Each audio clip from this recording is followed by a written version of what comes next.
I adjusted my simple black blazer before ringing the doorbell of my aunt's sprawling mansion. Inside, I could hear the typical chaos of a Morrison family dinner, loud voices competing to be heard over each other, everyone trying to prove they were the most successful, the most important, the most worthy of attention. My name is Alexandra Parker, née Morrison, though my family tends to forget the Parker part, just like they forget most things about me. At 35, I'm the quietest member of a family that measures worth in decibel levels and bank accounts, or at least the bank accounts they know about. Alex. My cousin Marcus threw open the door, already 3 drinks and judging by his flushed face. Look who finally decided to grace us with her presence. I stepped into the grand foyer, noting how the crystal chandelier caught the evening light. Aunt Patricia had redecorated again, probably with the money from Uncle George's latest brilliant investment scheme. Sorry I'm late, I said, though no one was really listening. Board meeting ran long. Board meeting? Marcus snorted. At that little consulting firm of yours? How cute. I bit back a smile. If he only knew that my little consulting firm had just orchestrated the largest corporate takeover in recent Wall Street history.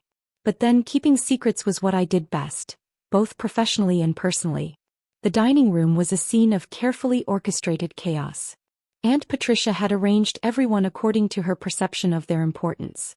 My cousin Evelyn, who'd just made junior partner at her law firm, sat near the head of the table.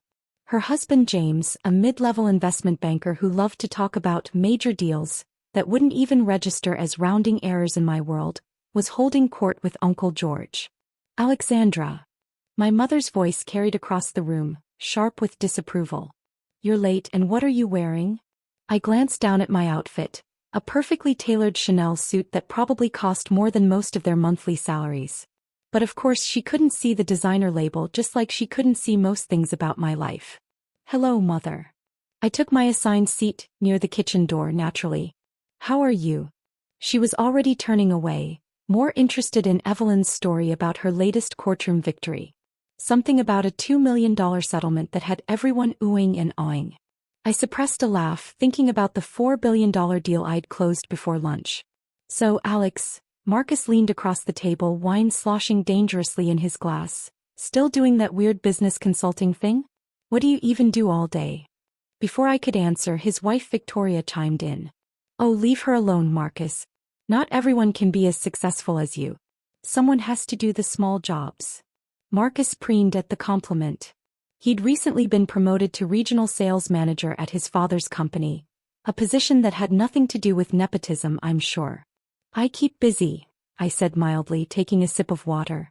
How's the Morrison family business doing? The table grew quiet for a moment. Morrison Technologies, the company my grandfather had built from nothing, was the source of most of the family's wealth and all of their pride.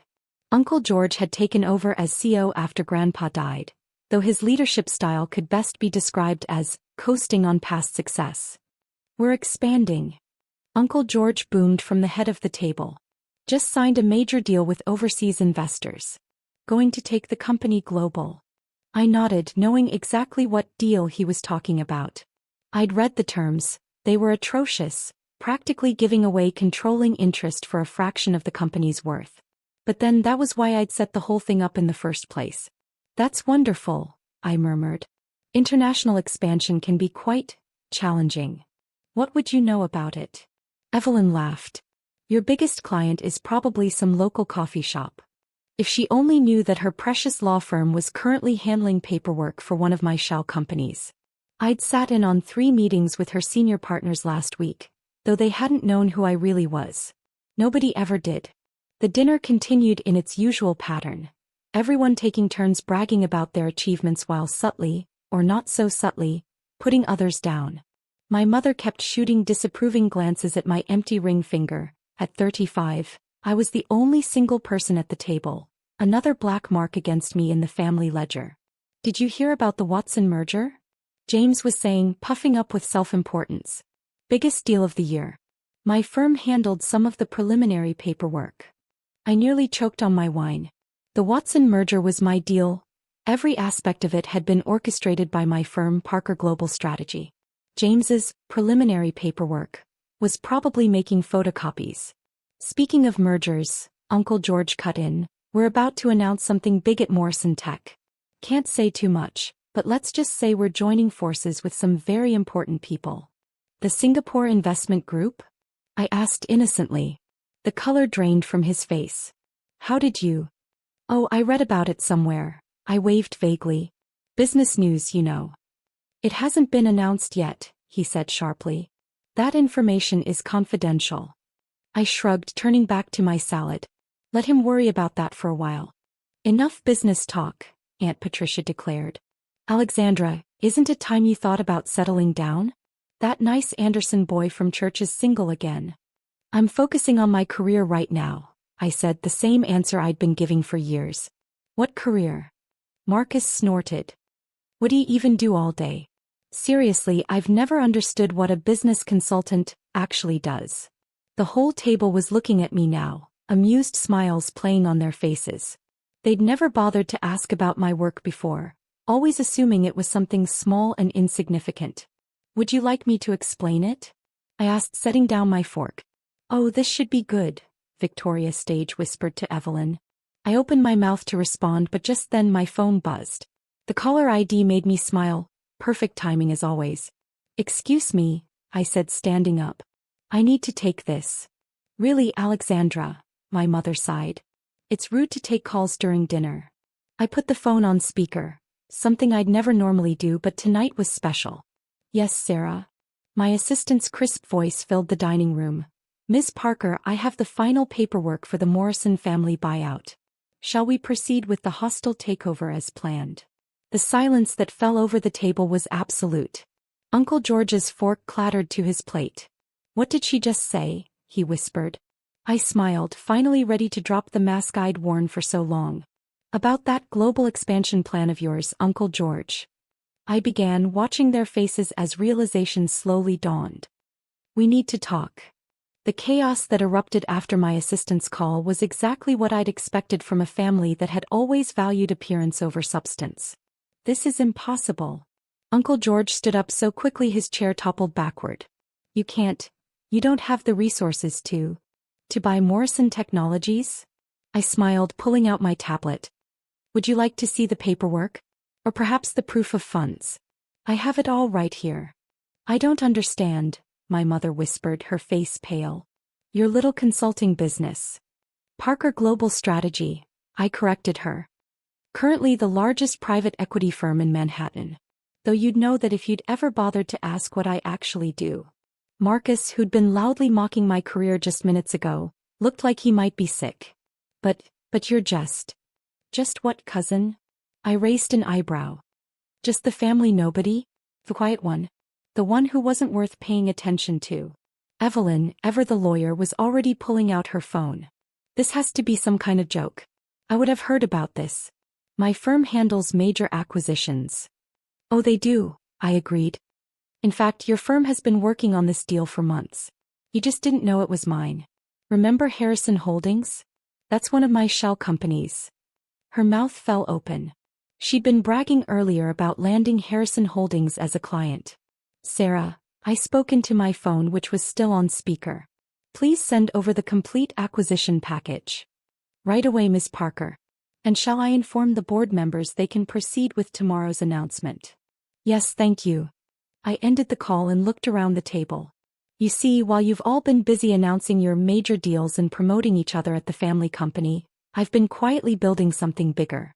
Something that doesn't need nepotism to succeed." "This is absurd," Uncle George sputtered. "The Singapore deal was a trap," I finished for him. "One you walked right into because you were too arrogant to read the fine print. Those investors work for me. Every terrible deal you've made in the past year has been with one of my companies, carefully positioned to gain controlling interest." James, who'd been boasting about his involvement in the Watson merger, went pale. "You're lying. You can't be." "The Watson merger?" I turned to him. "You mean the deal you claimed to work on? Would you like to know what your actual contribution was? You delivered coffee during one meeting. I remember because you got my order wrong." Victoria's wine glass slipped from her fingers, staining the expensive tablecloth red. Nobody moved to clean it up. "But why?" my mother finally asked. "Why go to all this trouble? If you were so successful, why not just tell us? I laughed, but there was no humor in it. Tell you? When have any of you ever actually listened to me? When have you ever shown interest in anything I've done unless it was to mock it? The silence that followed was deafening. Do you remember Grandpa's funeral? I continued, my voice softer now. Everyone was so concerned about who would inherit his company, who would carry on the Morrison legacy. Not one of you noticed that he'd left me his personal investment portfolio. Not the company that went to Uncle George, obviously, but the seed money that helped me start my own firm. Dad left you money? Uncle George's face darkened. How much? $5 million, I said. A drop in the bucket compared to the company, but he knew what I could do with it. He was the only one who ever really saw me. $5 million. Marcus whispered. And you turned it into a company worth over $12 billion, I finished. Without the Morrison name. Without family connections. Without anyone's help or approval. Aunt Patricia, who'd been uncharacteristically quiet, suddenly found her voice. But surely you're not really going to take over the company? We're family. Family. I stood up, smoothing my blazer. Was it family when you excluded me from holiday dinners because I was just a consultant? Was it family when you spread rumors about my failed career to everyone in your social circle? Was it family when you told the board members at Morrison Tech not to waste their time meeting with my firm because I was just a little girl playing at business? Her face flushed. She had done exactly that, not knowing she was actually blocking a meeting with one of my shell companies. The takeover will be announced tomorrow morning, I continued. Morrison Technologies will become a subsidiary of Parker Global Strategy. And yes, I'm keeping the Parker name. I built this without the Morrison legacy and I'll continue without it. You can't do this to us, Uncle George pleaded. This company is our life. No, I corrected him. It was Grandpa's life. You just coasted on his success, making worse decisions every year, driving his creation into the ground. Did you really think nobody would notice? That nobody would step in? What are your terms? Evelyn asked, lawyer mode fully engaged. There must be something you want. Pie terms. I smiled. Oh, those were set months ago. The board has already approved the takeover. Your overseas investors, my people, have voting control. The only question is whether you want to do this quietly or make a scene. And what happens to us? Marcus demanded. Our jobs. Our positions. That depends, I said, picking up my phone as it buzzed with another message. How do you feel about actually earning your success for once? The message was from Sarah. All documents signed. Press release scheduled for 9 a.m. tomorrow. Congratulations, Ms. Parker. I'm restructuring the entire company, I announced. Every position will be evaluated based on merit, not family connections. Those of you who actually have skills beyond your last name are welcome to apply for positions. Those who don't. I shrugged. I hear the job market is quite competitive these days. This is revenge, my mother said quietly. For how we treated you. No, mother. This is business. Revenge would be telling everyone at your country club that their favorite social climber is now working for her unsuccessful daughter. I stood up, gathering my things. I have an early meeting tomorrow. Taking over a family company requires quite a bit of paperwork. Thank you for dinner, Aunt Patricia. The salmon was overcooked, but I suppose that's what happens when you fire your chef for not being prestigious enough. Wait, Uncle George called as I reached the door. What would your grandfather say about this? About you destroying his legacy? I turned back one last time. Funny you should ask. His last words to me were, show them what quiet ambition can do. I'd say I've done exactly that. The next morning, I watched from my corner office as the business news exploded with headlines about the Morrison Technologies takeover. The stock price soared as investors recognized that competent leadership was finally taking over.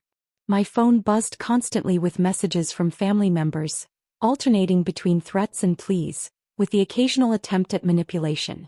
I forwarded them all to my legal team. By noon, Uncle George had been escorted from his office, Marcus had been removed from the sales department, and Evelyn had received a letter informing her law firm that their services would no longer be required. My assistant buzzed in. Your mother's in the lobby, Ms. Parker. She doesn't have an appointment. I thought for a moment. Send her up.